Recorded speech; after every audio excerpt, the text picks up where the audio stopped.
going to read one poem, not a very long one, Brothers in the Craft. And I'll just say 2 sentences to explain why I'm reading it. I wanted to read it because it's about the relationship between generations of poets, and I wanted to say how much, even when poets do not make disciples in schools, how much it has mattered to my generation and to generations after me, that there should be a poet like Thomas Kinsella who has written, whose language is moulded by a concern for the relationship between language and truth, and who has conjured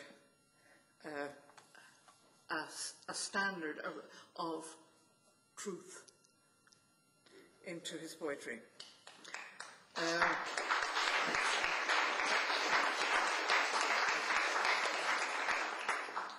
Brothers in the Craft.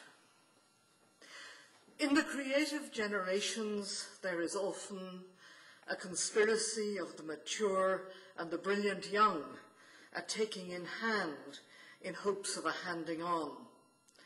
In the elder, an impulse against that settled state when the elements work in balance against each other in worn stability no longer questioned. To borrow something out of the restlessness of the half-ready, confide an ethereal itch into new committed fingers. In the other, a self-elect asking only to watch, even be let hold something, the imbalance of growth. These settle in the medium in their turn, a part of the lasting colour of the work drawn from the early accidental particulars.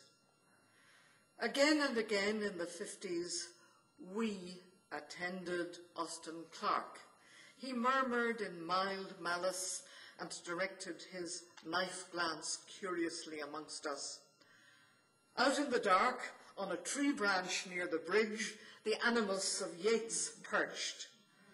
Another part of the city, Tonio Kruger, malodorous, prowled in Chicor.